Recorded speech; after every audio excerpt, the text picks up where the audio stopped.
ठीक 1:06 पर हमने मनौना धाम की पवित्र धरती को स्पर्श किया। और मैं आपको बता दूं कि हमने प्रोग्राम बनाया था होली का।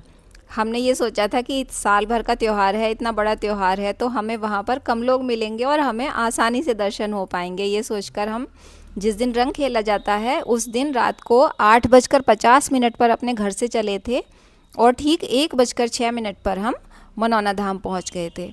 और जो रास्ता है वो वैसे तो सेफ़ है, कोई बात नहीं है, लेकिन 2 व्हीलर के लिए सेफ़ नहीं है, क्योंकि उससे पहले बहुत कई किलोमीटर तक जंगल वाला रास्ता था। और वहाँ पर जो है कुछ अजीब अजीब से जानवर भी हमने देखे सड़क पर आते जाते हुए। जो पता नहीं वो भेड़िया था या लोमड़ी थी, सियार था, हमें नहीं पता, लेकिन वो कुछ था, कुछ अलग सा था वो जानवर। तो इसलिए 2 व्हीलर से आप ना जाएं रात में। जब हम वहाँ पहुँचे 1:06 पर, तो वहाँ पर हमसे पहले भी बहुत सारे लोग थे, हमने देखे वहाँ, और दुकानदार भी सब जगे हुए थे। तो हमने सबसे पहले जाकर वहाँ पर चाय पी और हमने पूछा कि जो है लाइन कहाँ से लगेगी गुरुजी के दर्शन वाली। तो सब ने ये कहा कि अभी तो कई घंटे हैं। तो लेकिन फिर भी मैंने तो ये कहा कि नहीं भाई, मुझे तो कुछ खाना पीना नहीं है, मुझे तो आप ज़रूर बस लाइन में लगा दो, मैं तो सबसे पहले गुरुजी के दर्शन पाना चाहती हूँ। तो ये सोचकर हम लोगों से पूछते हुए वहाँ पहुँचे। आप भी ध्यान से देख लेना वीडियो में कि जो है ये वाली जगह है जहाँ पर गुरुजी के दर्शन के लिए लाइन लगती है, और 1 बजे यहाँ पर ताला लगा हुआ था।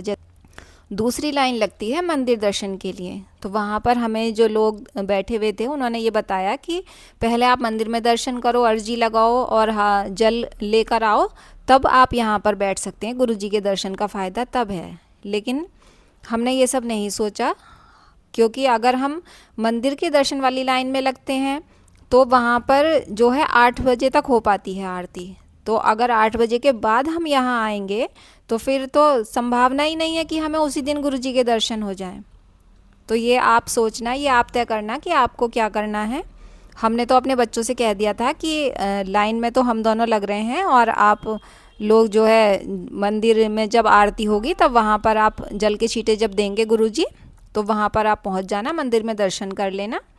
और हमें जब दुकान खुल जाए, 1 बजे तो दुकान खुली हुई नहीं थी, तो बच्चों से कह दिया था कि जब दुकान खुल जाए तो जल की बोतल ख़रीद कर आप हमें यहाँ से पकड़ा देना। तो ये आपको देखना है कि आपको कौन सी लाइन में लगना है। तो गुरुजी के दर्शन वाली लाइन में हम लग गए थे, ये सोचकर कि हम सबसे पहले नंबर पर पहुँच जाएं।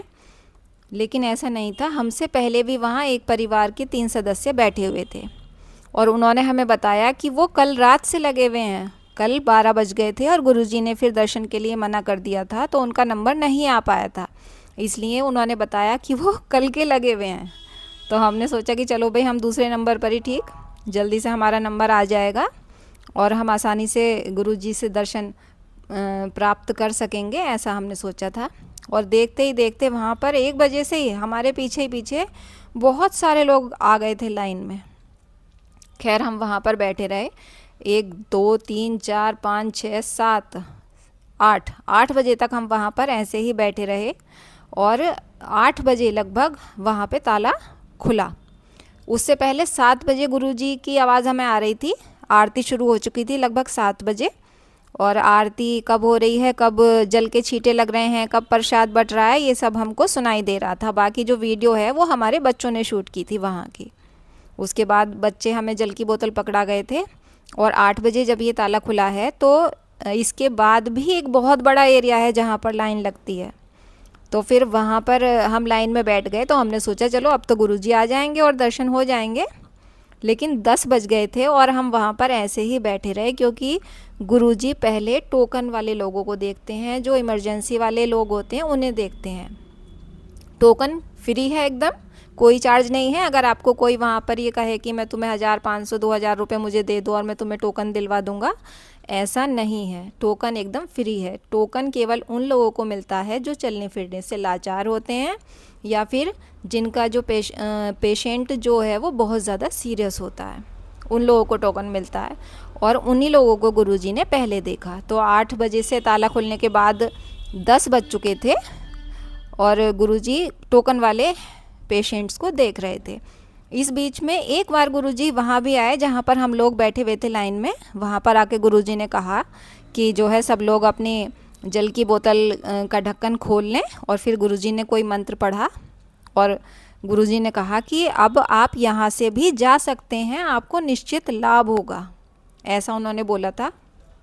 लेकिन जब इतनी दूर आते हैं और इतने घंटों से बैठे हुए हैं 9 घंटे, तो फिर कैसे चले जाएं। हमने सोचा अब यहाँ तक आए हैं, जब इतने घंटे हो गए तो गुरुजी के दर्शन प्राप्त करके ही यहाँ से जाएंगे। उसके बाद लगभग 10:30 बजे वहाँ पर हम पहुँचे जहाँ गुरुजी के दर्शन की लाइन लग रही थी। गुरुजी बहुत ही बड़े संत हैं, बहुत ही महान व्यक्ति हैं, महान आत्मा हैं वो रोज़ 30-40 हज़ार लोगों को देखते हैं और इतनी सरलता से मिलते हैं, इतने प्यार से वो सबको बोलते हैं कि हाँ, सबसे ऐसा कहेंगे, तुम चिंता मत करो आप बिल्कुल ठीक हो जाओगे, चिंता मत करो आप बिल्कुल ठीक हो जाओगे। सबको ऐसा ही बोलते हैं। उनके पास ऐसी दिव्य शक्ति है कि उनके छूने मात्र से ही लोगों के काम बन जाते हैं।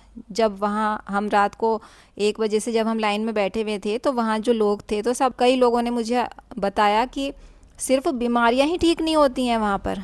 कुछ लोगों ने ये भी बताया कि कोर्ट केस चल रहे थे, उसमें भी फ़ायदा होता है। किसी ने बताया किसी की कोई चीज़ चोरी हो गई थी, खो गई थी, उसमें भी फ़ायदा होता है। किसी ने बताया कि किसी पर लाखों का कर्जा था, उसमें भी फ़ायदा होता है। मतलब बहुत ही चमत्कारिक धाम है कि किसी फ़ायदा अगर नहीं भी होता है, कुछ % लोग हैं ऐसे जिन्हें फ़ायदा नहीं होता है। तो इस बारे में तो बस मैं यही कहूँगी कि अपने अपने कर्मों का लेखा जोखा है, अपने पाप और पुण्य कर्म फल आगे आते हैं, उसी के हिसाब से शायद ईश्वर उन्हें फल देता है।